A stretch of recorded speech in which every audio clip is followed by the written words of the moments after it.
je pense que le sommet traduisait un peu cette idée de redécouvrir, y compris par les acteurs eux-mêmes impliqués dans les 5 catégories du système qu'on a identifié, le fait que des représentants de ces 5 catégories se retrouvaient dans la même salle, dire on a quelque chose en commun, et sans nier les différences de chacun. Le seul point peut-être qui a été le moins présent lorsqu'on parle de culture philanthropique, c'est le fait des bénéficiaires. Sans doute, il y a eu des témoignages où on a montré que certains bénéficiaires ont pu devenir des donateurs de temps par la suite. Et aussi, on pourrait dire que dans les organisations qui visent l'insertion, il y a des bénéficiaires qui se réinscrivent dans l'économie de marché, alors, on ne demeure pas nécessairement bénéficiaire toute sa vie.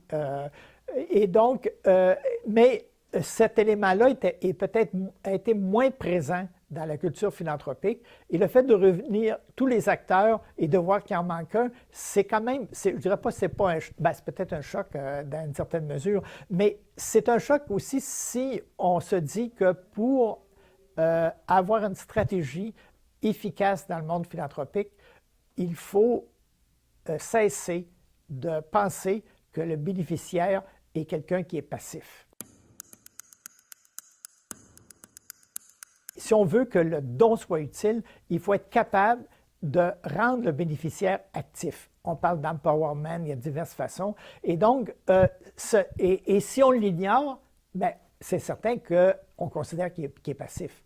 Alors, ça, c'est peut-être le point où on en est maintenant. Il y en a d'autres, mais c'en est un. Par exemple, lorsqu'on parle du système, il y a un acteur qui est comme situé à la marge.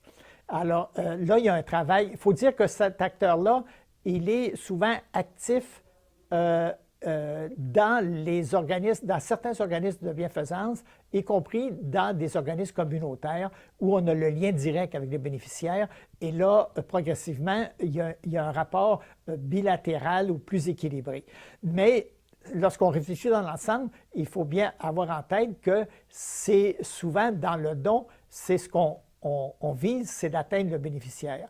Mais le bénéficiaire, ce qu'il nous apprend, c'est que notre don est utile si le bénéficiaire cesse d'être bénéficiaire. Il est réellement utile parce qu'on a transformé sa situation, ou encore, si les bénéficiaires diminuent, c'est qu'on a commencé à transformer la société.